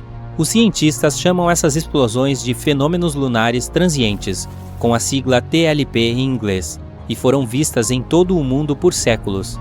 Um dos primeiros casos relatados de TLP foi em 1178, quando monges de Canterbury afirmaram ter visto uma tocha flamejante na superfície da Lua depois que o Sol se pôs. TLP não significa simplesmente flashes de luz. Relatórios também detalharam outros eventos incomuns, como névoas gasosas, colorações avermelhadas, verdes, azuis ou violeta, ou mesmo o escurecimento de certos locais na Lua. Será que algo estranho está acontecendo com a nossa Lua? Isso está iniciando ou começamos a perceber isso com os novos equipamentos de estúdio espacial que temos hoje? Existem muitas teorias diferentes que os cientistas desenvolveram tentando reunir o que pode estar causando esses eventos. Os flashes lunares incomuns podem ser causados por qualquer coisa, desde impactos meteóricos até atividade eletrostática. É difícil identificar a explicação para cada evento, pois a maioria desses episódios é lembrada por um único observador na Terra ou de um único local. O fato de haver atividade sísmica perceptível na Lua também pode explicar por que às vezes podemos ver flashes de luz incomuns na superfície do nosso satélite. Quando a sua superfície se move, pode causar a erupção de diferentes gases refletores de luz, o que pode explicar os desenvolvimentos luminosos. Alguns cientistas até sugeriram que a atividade geológica residual também pode ser a causa. Isso é ainda mais chocante, já que sempre olhamos para a Lua como um mundo sem vida. Você já reparou como ela pode mudar de cor? Na verdade, existem muitas explicações científicas para isso. A Lua parece ser de uma cor meio cinza-marronzada quando vista fora da atmosfera terrestre. Quando observada da superfície da Terra, ela parece mudar de cor dependendo de vários fenômenos. A Lua vista perto do horizonte provavelmente será amarelada ou tingida de vermelho. A Lua mais rara, de cor azul, indica que você está olhando para o nosso satélite através de uma atmosfera que carrega partículas de poeira maiores. Ela pode até parecer roxa às vezes, mas o que causa essa tonalidade específica ainda está em debate. O fato de não sabermos exatamente se ou quanta água existe na superfície lunar não é a principal razão pela qual ainda não estamos construindo casas lá. Parece que, na verdade, a radiação tem muito mais a ver com isso. Estudos recentes mostraram que a superfície lunar tem uma taxa de radiação 5 a 10 vezes maior do que a que se encontra em um voo transatlântico de passageiros. Isso também significa que ela é 200 vezes maior do que a taxa na superfície da Terra. Nas futuras explorações lunares, como o projeto Artemis, por exemplo, os cientistas precisam levar isso em consideração para não expor os astronautas. Este programa recebeu um nome em homenagem a Artemis, irmã de Apolo, e visa não apenas colocar astronautas na superfície lunar no futuro, mas também construir algum tipo de estabelecimento para estudar a Lua em condições seguras. Embora o projeto tenha começado em 2017, a primeira missão planejada está programada para ser lançada no verão de 2022, com duração estimada de 25 dias. O objeto espacial sem tripulação a bordo está planejado para alcançar a órbita lunar e retornar com segurança com dados suficientes para a próxima missão de 4 pessoas, programada para maio de 2024. Espera-se que Artemis 3, 4 e 5 sejam lançadas em 2025, 2026 e 2027, respectivamente, cada uma com uma duração prevista de aproximadamente 30 dias. Coloque seus óculos de sol, porque Mercúrio é um ponto quente. Da superfície desse planeta, o Sol parece 3 vezes maior do que da Terra e a luz é 11 vezes mais brilhante. Mercúrio pode girar mais devagar do que a Terra, mas ainda sabe como se divertir. Um dia ali dura incríveis 59 dias terrestres. Mas não se preocupe, um ano por lá leva apenas 88 dias por aqui. Portanto, se quiser se sentir como um centenário, basta dividir sua idade por 0,25 ou multiplicá-la por 4. Dessa forma, obterá sua idade mercuriana aproximada. Fácil, fácil. E não vamos nos esquecer da órbita peculiar desse carinha. Para cada 2 voltas ao redor do Sol, ele gira 2 vezes. Isso significa que cada hemisfério tem um ano inteiro de luz solar seguido de uma longa noite. Os fusos horários seriam uma bagunça por lá, portanto, vamos nos ater ao GMT. Alguém se esqueceu de levar o lixo para fora? Por que está cheirando a ovo podre aqui? Ah, desculpe, é porque estamos em Vênus e essas nuvens fedorentas não têm cheiro de rosas. O dia de qualquer planeta é basicamente o tempo que ele leva para dar uma volta completa em seu eixo. Bem, Vênus demora um bom período para fazer isso, muito mais devagar do que a Terra, na verdade. Portanto, um dia por lá equivale a incríveis 243 por aqui, ou quase 6.000 horas. Agora, é aqui que as coisas ficam um pouco complicadas. Como o dia em Vênus é tão longo, na verdade usamos o da Terra como padrão para manter o tempo no planeta, o que significa que há apenas um fuso horário venusiano. Parece conveniente, não é? O ano de Vênus corresponde a aproximadamente 225 dias terrestres. Portanto, se você estivesse comemorando aqui a chegada do ano 2000, esse seria o de 3.251 em Vênus. Portanto, para acompanhar o tempo por lá, podemos usar o ano local, composto de 225 dias terrestres, mas a cada 3 anos aproximadamente há um mais curto, composto de apenas 224 dias. Não é tão confuso assim, pois também temos anos bissextos aqui, só que o funcionamento é um pouco diferente. Chegamos ao nosso mundo. Uau! Quantos fusos horários temos nessa grande bola azul? Que rufem os tambores! 24! E você sabia que podemos mexer um pouco com o tempo? Sim, em cerca de 80 países, principalmente na Europa e nas Américas, temos algo chamado horário de verão. É quando adiantamos nossos relógios em 1 hora durante o verão para que possamos aproveitar todo aquele sol maravilhoso. Mas cada país tem suas próprias regras sobre essa questão, portanto, certifique-se de não ser pego cochilando quando deveria estar trabalhando. E veja só, algumas regiões têm até fusos horários que diferem do padrão, com incrementos de meia hora ou 15 minutos. Você consegue imaginar a Lua com seu próprio fuso horário? A Agência Espacial Europeia anunciou recentemente que está na hora de a Lua ter um fuso horário sincronizado. Com cada vez mais países e empresas privadas planejando missões para o nosso vizinho lunar, é importante que todos falem a mesma língua quando se trata de cronometragem. No momento, cada missão leva consigo o tempo universal coordenado da Terra, o que é bom quando há apenas algumas explorações acontecendo ao mesmo tempo.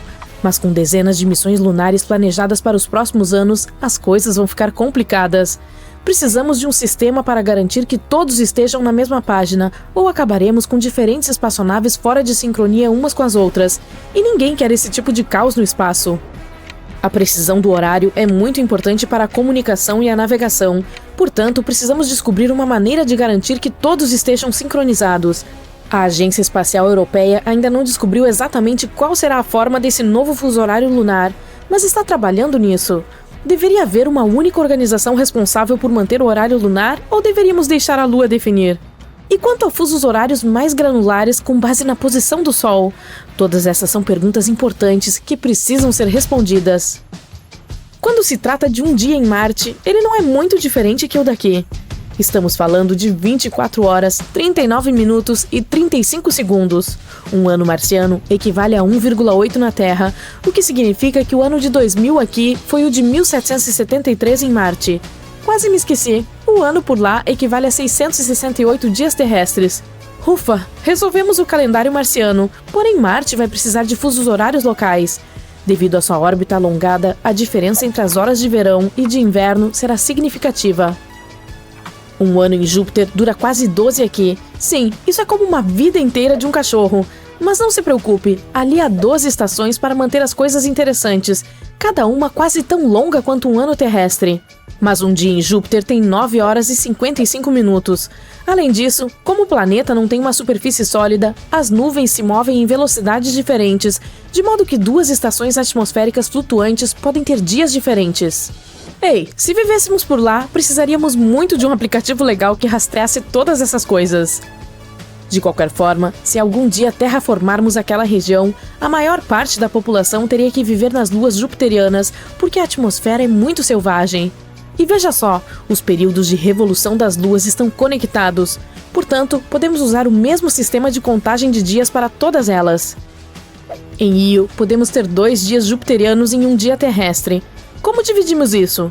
Bem, poderíamos ter 1 minuto de 53 segundos e 1 hora de 103 minutos.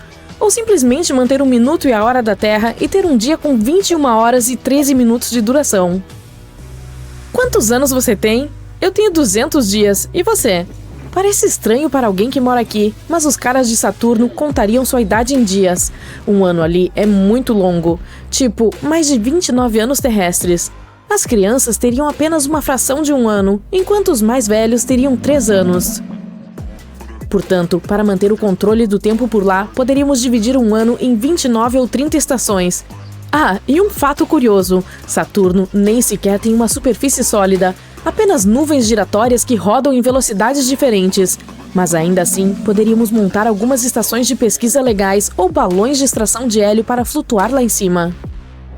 Um ano uraniano dura incríveis 84 terrestres. Portanto, para facilitar as coisas, continuaremos a usar os anos da Terra em nossos cálculos, e os anos naturais de Urano podem ser aproveitados em ocasiões especiais, como quando se completa um ano por lá. Como o planeta não tem uma superfície sólida, o período de rotação é muito variável. Somente missões científicas e empresas de mineração de hélio são corajosas o suficiente para se aventurar na atmosfera. E veja só, cada lua tem seu próprio sistema de dia e data. Muito confuso. A maioria das pessoas nunca irá comemorar um ano em Netuno, porque é muito tempo para nós, humanos. Mas não se preocupe, ainda usaremos confetes e chapéus de festa em ocasiões especiais, como no aniversário de 2 anos da chegada da primeira nave espacial ao planeta.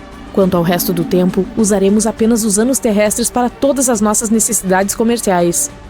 Plutão leva impressionantes 240 anos terrestres para orbitar o Sol, o que é tempo demais para ser utilizado como um ano em nossa vida cotidiana. Um dia ali é quase como uma semana na Terra. Portanto, para manter o controle do tempo, vamos dividir isso em 6 dias plutonianos, 3 de luz e 3 de escuridão. O que significa que um dia padrão em Plutão irá durar um pouco mais do que um na Terra. Agora, como o eixo do planeta anão é super inclinado, usar fusos horários seria inútil. Portanto, utilizaremos apenas um fuso horário para todo o sistema. Fácil assim. Quanto ao ano padrão, será quase o mesmo que o terrestre, cerca de 343 dias. Mas, uma vez a cada 10 anos, acrescentaremos um dia extra só por diversão. Isso é tudo por enquanto. Te vejo em Plutão. A NASA tem alguns planos incríveis para a Lua. Por exemplo, seu próximo e ambicioso programa lunar, o Artemis II. A meta é o pouso de astronautas, incluindo a primeira mulher e o próximo homem na Lua até 2024. O Artemis tem como objetivo construir uma presença sustentável na Lua. Eles estão planejando estabelecer um portal lunar, uma espécie de estação espacial na órbita lunar, que servirá como ponto de partida para pousos lunares. E não vamos nos esquecer dos pousos lunares. Os cientistas estão desenvolvendo o poderoso foguete Space Launch System, que lançará a espaçonave Orion para levar os astronautas até a Lua. Depois, há o Human Landing System, um elegante módulo de pouso lunar que aterrissará suavemente na superfície da Lua, permitindo que os astronautas explorem e conduzam experimentos científicos incríveis. E a NASA não está sozinha desta vez. Ela se uniu a parceiros internacionais como a Agência Espacial Europeia para tornar esse sonho lunar uma realidade. Mas todos esses sonhos maravilhosos podem ser arruinados por algo que, a princípio, parece muito pequeno e insignificante. Imagine o seguinte: sem atmosfera, sem ar para respirar, e de repente uma névoa misteriosa e raios de luz aparecem ao nascer e ao pôr do sol. É como se a Lua estivesse fazendo um show celestial, mas há uma reviravolta nessa beleza. Durante a missão Apollo 17, em 1972, essa bela visão fez um dos astronautas da NASA, Harrison Schmitt, espirrar e seus olhos lacrimejarem. Ele chamou isso de febre do feno lunar. Essa febre misteriosa afetou todos os 12 astronautas que foram à Lua. De ataques de espirros a narizes entupidos, esses astronautas apresentaram sintomas como se tivessem pegado um resfriado. Levou dias para que as reações desaparecessem. Esse evento levou a uma descoberta sobre a poeira lunar e seu lado mais sombrio. Quando os cientistas descobriram esses raios, arregaçaram as mangas para investigar a origem. E eis o que descobriram. Essas faixas radiantes de luz eram, na verdade, causadas pela luz solar que se esgueirava por camadas de uma minúscula poeira lunar. A poeira era composta de pequenas partículas e cacos de vidro afiados e se espalhava por toda a parte. Descobriu-se que essa poeira lunar era uma vilã sorrateira. Ela trouxe uma série de problemas. A visão prejudicada dos astronautas foi apenas o começo. Os problemas foram muito maiores, máquinas preciosas danificadas e inúmeros problemas eletrônicos. Ela ainda teve a audácia de corroer componentes e deixou a espaçonave cheirando a pólvora queimada. Eca! Essa poeira se agarra a tudo, revestindo as superfícies como um cobertor perverso. Pode entupir equipamentos, entrar em máquinas delicadas e até mesmo bagunçar os trajes espaciais dos astronautas. Em 1972, as coisas ficaram realmente complicadas novamente. Os astronautas da Apollo 17 enfrentaram um pesadelo. Depois de apenas 22 horas na superfície lunar, seus trajes espaciais sofreram danos irreparáveis. Sim, você ouviu corretamente, irreparáveis. A poeira diminuiu a mobilidade dos astronautas, dificultando sua locomoção e tirando a graça de seus passeios lunares. E não importa o quanto eles tentassem limpar, ela aderiu tanto que deixou os trajes espaciais em um estado lamentável. Portanto, como você pode ver, isso representa sérios desafios para futuras missões lunares. Mas nossos intrépidos cientistas não irão desistir. Para resolver esse problema, eles precisam entender como a poeira lunar se forma e por que ela é tão pegajosa. Eles descobriram que tudo começa com o impacto de meteoritos. Quando essas rochas espaciais se chocam contra a Lua, geram uma poeira fina que preenche o ar. Às vezes, esses impactos causam até mesmo o derretimento de minerais, formando cacos de vidro afiados que se misturam à poeira. Isso sim é uma transformação da Lua. A poeira também está repleta de silicato, um material comumente encontrado em planetas vulcânicos.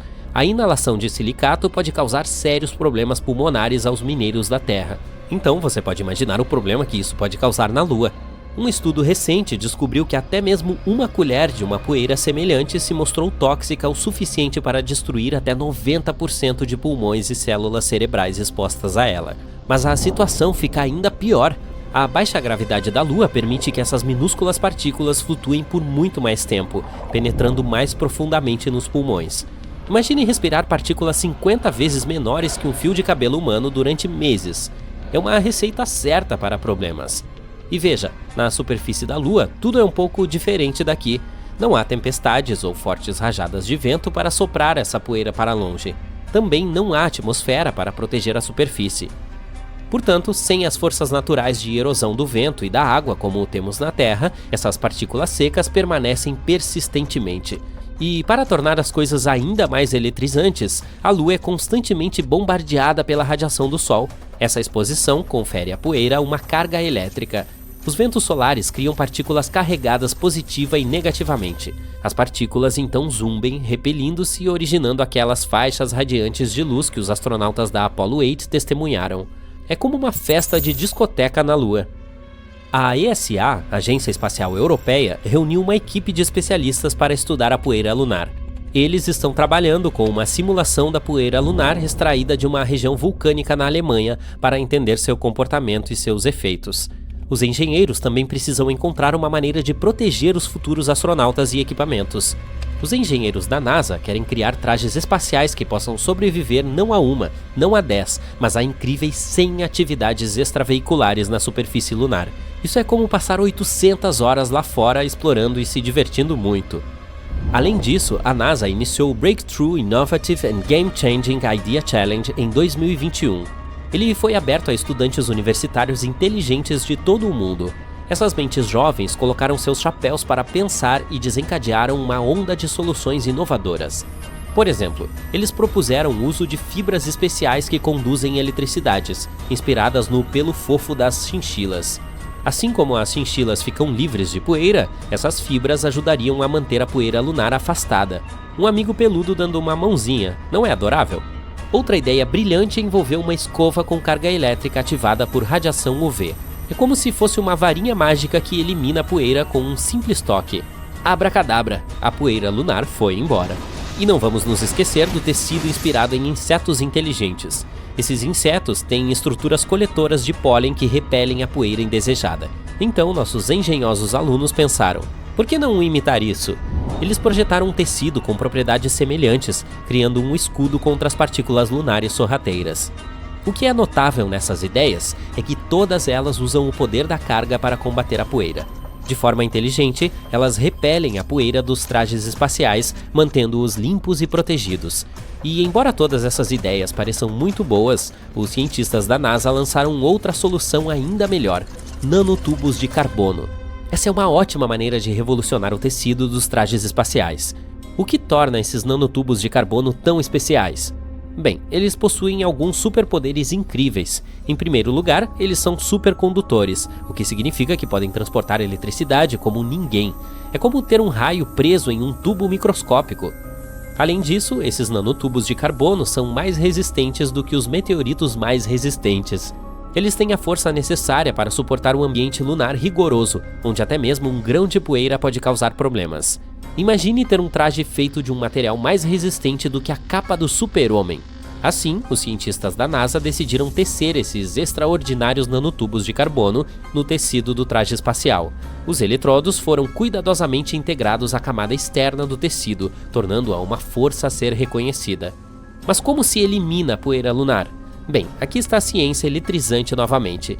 Quando ativados por uma corrente alternada especial, os eletrodos criam campos elétricos poderosos. Esses campos funcionam como ímãs, repelindo partículas de poeira carregadas e não carregadas para longe do traje espacial. Imagine isso como uma festa dançante, em que as partículas de poeira são os convidados indesejados e os campos elétricos são os seguranças, que escoltam tudo para fora. Graças a essa tecnologia, a poeira lunar não tem a menor chance contra nossos astronautas.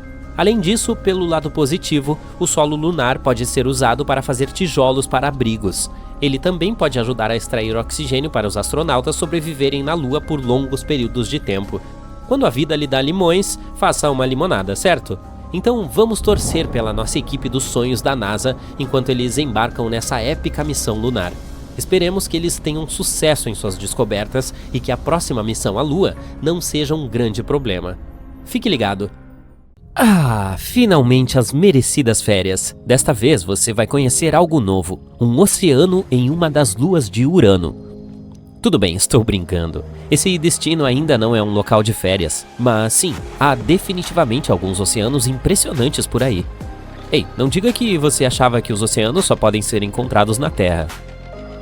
Mas antes de mergulharmos nos oceanos das luas de Urano, vamos falar primeiro sobre o próprio Urano, o 7º planeta a partir do Sol e o gato mais legal do Sistema Solar. Ele tem 27 luas, e 4 delas podem tecnicamente ter oceanos. Isso é mais do que o número de amigos que a maioria das pessoas tem. Todas essas luas são como miniaturas de Urano. Elas se inclinam no mesmo ângulo maluco de seu planeta-mãe, 98 graus para ser exato. E Urano é tão único que orbita o Sol de lado. Isso significa que seu equador está quase em um ângulo reto com sua órbita. Isso é que é rebeldia. Mas por que Urano é assim? Bem, alguns astrônomos acham que é porque ele foi derrubado de lado por uma colisão maciça com outro planeta. E esse impacto pode ter realmente criado as luas de Urano. Fato curioso, essas luas têm nomes bem específicos. Em vez de figuras míticas, a maioria delas tem nomes de personagens de Shakespeare. Quero dizer, quem precisa de Zeus quando se tem Julieta e Desdémona?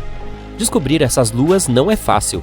Elas são muito escuras e estão localizadas a bilhões de quilômetros de distância do Sol.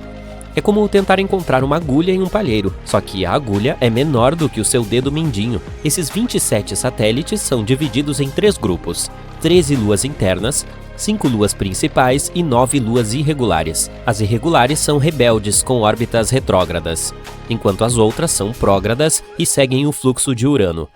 As maiores são Miranda, Ariel, Umbriel, Titânia e Oberon, e todas elas estão no plano equatorial de Urano, e são grandes o suficiente para serem redondas. Elas têm crateras, cânions e penhascos. Nossa! Essas luas também se formaram a partir de um impacto gigante que inclinou Urano em seu eixo. É por isso que todas elas também são inclinadas, e por causa dessa inclinação, elas têm ciclos sazonais malucos, assim como o próprio Urano.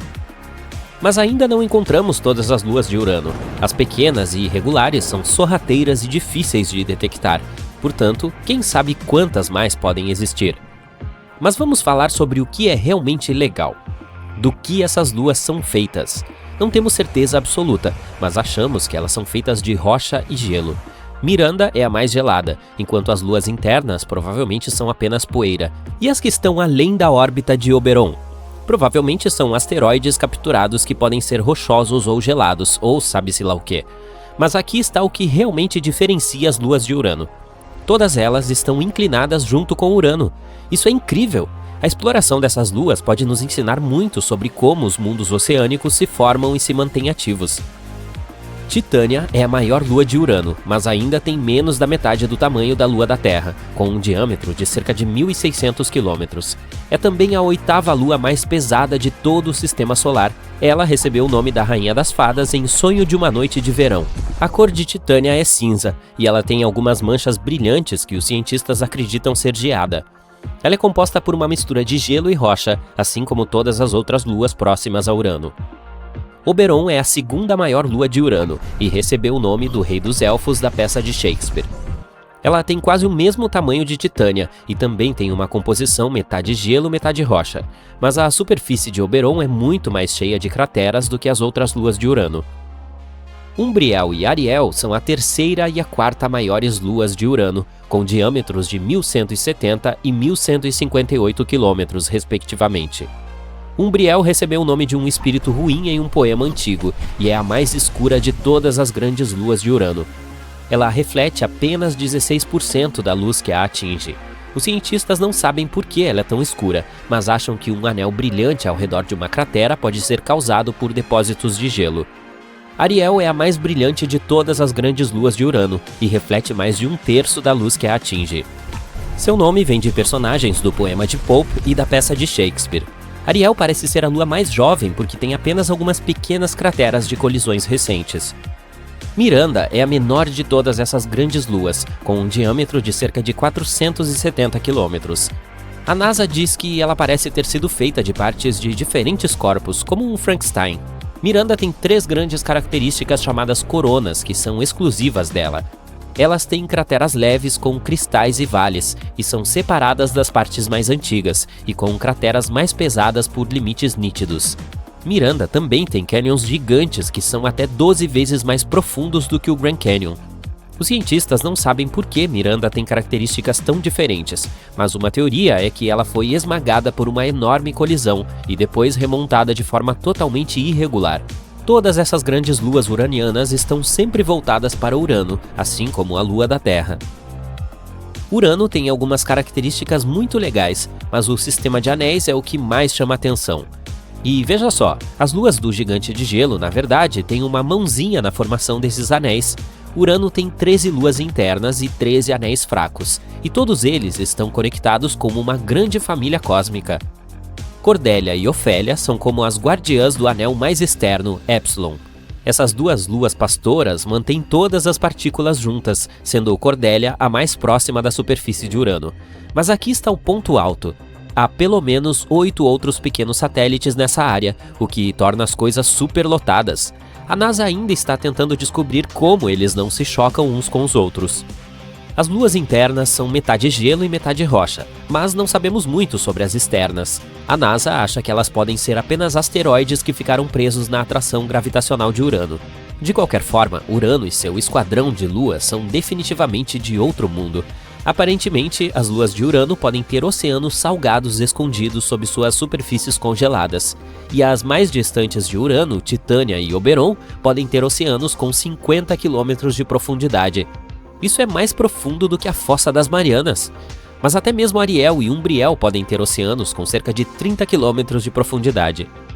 A NASA usou alguns modelos de computador sofisticados e revistou dados de sua espaçonave Voyager 2 lançada em 1977 para descobrir a composição e a estrutura dessas luas. Eles descobriram que Titânia é grande o suficiente para manter seu calor interno e evitar que seu oceano congele. Mas veja só, as outras luas também podem ter uma chance de ter oceanos quentes. Pesquisadores descobriram fontes potenciais de calor nos mantos rochosos das luas que poderiam liberar líquido quente e manter os oceanos aquecidos. E adivinhe só, os oceanos podem até ser quentes o suficiente para, teoricamente, suportar vida. O estudo também constatou que cloretos e amônia são provavelmente abundantes nos oceanos dessas luas. A amônia atua como anticongelante, e os sais na água também podem ajudar a manter a temperatura do oceano. Agora você deve estar pensando, como essas luas geladas podem ter água líquida? Bem, parece que seu calor interno e alguns produtos químicos podem fazer isso acontecer. Por exemplo, um estudo revelou que cloretos e amônia provavelmente são abundantes nos oceanos dessas luas. E se essas luas realmente tiverem oceanos, isso significa que pode haver outros mundos oceânicos em nosso sistema solar e além dele. Mas não fique muito animado, pois esses oceanos são bastante salgados, cerca de 150 gramas de sal para cada litro de água. Isso pode não ser mais salgado do que a Great Salt Lake de Utah, mas ainda é bastante. Quanto à quinta maior lua de Urano, Miranda, bem, ela pode ter tido um oceano em algum momento, mas provavelmente congelou muito rapidamente. Pobrezinho. De qualquer forma, a NASA está pensando em enviar uma missão a Urano para aprender mais sobre esses gigantes gelados e suas luas. Eles a estão chamando de Uranus Orbiter and Probe, UOP. Pra mim, soa como uma festa. Então, sim, tecnicamente pode haver não 4, mas até 5 oceanos, mas ainda há muito a aprender e explorar. Imagine um mundo parado e congelado. Ele é antigo, cerca de 4,5 bilhões de anos. Mal é aquecido pelos raios do Sol e coberto por uma espessa camada de gelo. É menor que a nossa Lua, mas um pouco maior que Plutão. Seu nome é Europa, a sexta lua de Júpiter e uma das maiores do Sistema Solar. Mas o mais legal desse lugar distante pode hospedar vida. Os astrônomos consideram este um dos locais mais promissores do Sistema Solar para a busca de novas formas de vida. Tudo porque este satélite tem um enorme oceano de água salgada com uma profundidade de 65 a 160 quilômetros. Sim, está escondido sob uma camada de gelo estimada em 15 a 30 quilômetros de espessura. Mas ainda é potencialmente habitável. Os astrônomos afirmam que plumas de água irrompem de rachaduras na casca de gelo e liberam o conteúdo do oceano da Lua no espaço. Claro, será um desafio para qualquer missão em busca de vida acessar um ambiente tão profundo. Pelo lado positivo, os cientistas já têm algumas evidências de que existem piscinas muito mais rasas que provavelmente ficam muito mais próximas da superfície da Lua. Elas podem estar localizadas a menos de 1,5 km sob o gelo. E há duas grandes coisas sobre esta notícia. Em primeiro lugar, aumenta as chances de vida existente em Europa. E em segundo, se for verdade, pode tornar mais fácil para futuras missões encontrarem essas formas, se houver alguma. Curiosamente, a nova descoberta a respeito dessas piscinas rasas surgiu por pura sorte. O cientista que lidera a pesquisa, Riley Kohlberg, acidentalmente viu uma apresentação de seu colega, um pesquisador planetário. Esse cara mostrou uma imagem de cristas duplas na superfície de Europa, e Kohlberg lembrou-se de ter visto cristas semelhantes na Terra. Mas enquanto tais informações são raras por aqui, elas são muito mais numerosas naquela lua. Os estudos seguintes sugeriram que as cristas na lua de Júpiter podem ser o resultado de um ciclo específico, semelhante ao da Terra. Nele, a água líquida congela e depois descongela dentro de uma camada de gelo, que é um ambiente de alta pressão. Isso faz com que a folha se mova para cima repetidamente, criando uma estrutura de 2 picos. Ou pelo menos é o que acontece na Terra. Se os processos em Europa forem semelhantes, pode-se comprovar a presença de águas rasas no satélite. Claro, a temperatura, a pressão e a química são muito diferentes por lá. E os cientistas ainda não sabem como o gelo se comporta no local. É por essa razão que não conseguem entender a profundidade ou o tamanho dos bolsões de água ou quanto tempo é necessário para que congelem novamente. Mas o que está mais ou menos claro é que tais ambientes sob o gelo em Europa provavelmente estão protegidos da forte radiação de Júpiter que atinge a superfície do satélite, o que, por sua vez, aumenta as chances de existir vida em Europa.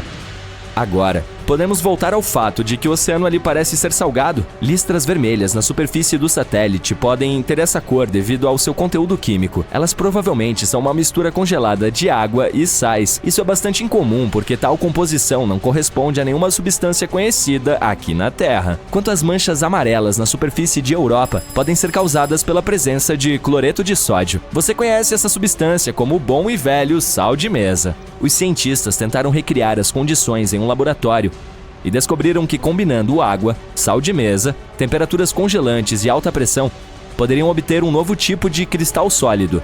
Essa substância pode existir tanto no fundo do oceano de Europa quanto na superfície da nossa Lua. Mas, além dessa informação, os pesquisadores estão no escuro. Esperançosamente, encontraremos as respostas para algumas dessas perguntas por volta de 2030. É quando uma missão chamada Europa Clipper, que será lançada pela NASA, provavelmente chegará lá. Ela terá vários sobrevoos próximos e descobrirá se alguma forma de vida pode existir nessa lua. O JUICE, ou Jupiter Ice Moons Explorer, da Agência Espacial Europeia, também a visitará nos próximos 2 anos. Mas Europa não é o único lugar no Sistema Solar que pode hospedar ou já hospedou vida. Em 2003, a Mars Express, uma espaçonave lançada pela Agência Espacial Europeia, descobriu metano na atmosfera de Marte.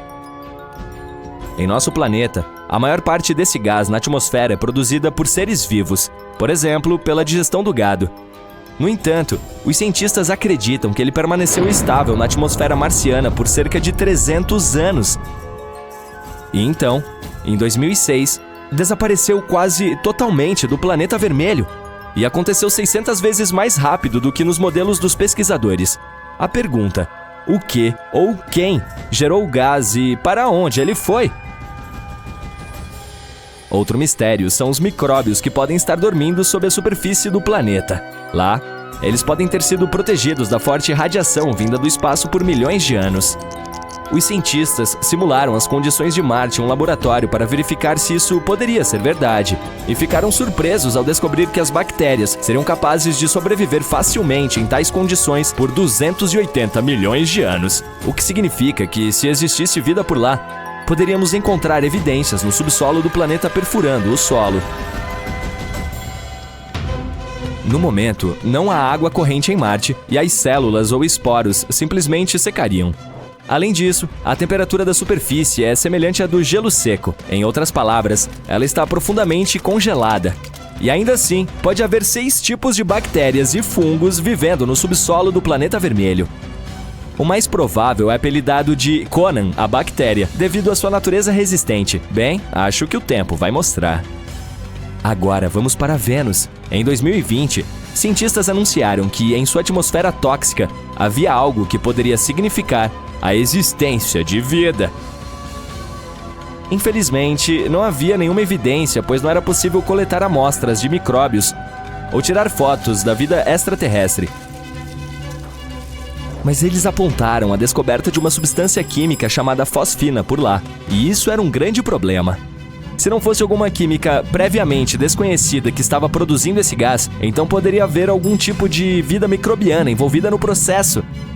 A fosfina é composta por 3 átomos de hidrogênio e 1 de fósforo. Este gás é tóxico para qualquer forma de vida terrestre que necessite de oxigênio, inclusive para nós, humanos. Em nosso planeta, a fosfina pode ser encontrada em locais com pouco ou nenhum oxigênio, por exemplo, pântanos e charcos. O gás é criado por misturas complexas de bactérias que vivem lá. Também pode ser produzido industrialmente. Pensando bem, a fosfina não deveria estar na atmosfera de Vênus. Ela precisa de pressão e temperatura precisas e toneladas de hidrogênio para se formar. Não seria tão surpreendente achá-la em Saturno ou Júpiter, famosos gigantes gasosos. Mas em Vênus, totalmente inesperado. Não há como ser produzida naturalmente neste planeta. Pequenas quantidades dela podem ser geradas durante erupções vulcânicas, tempestades com raios, minerais explodidos na superfície ou meteoritos entrando na atmosfera de Vênus. Mas não tanto quanto os astrônomos pensavam ter observado, e esse fato tinha que deixá-los desconfiados, mas estavam muito felizes com a descoberta. Eles provavelmente pensaram que isso significava que poderia haver vida em Vênus, só que mesmo que esse gás tenha sido criado por alguns organismos misteriosos, seria uma grande questão como sobreviveram no planeta. Por aqui, alguns micróbios podem prosperar em ambientes com acidez de 5%, mas não mais. Em Vênus, porém, as nuvens são quase inteiramente feitas de ácido, contendo mais de 90% do sulfúrico.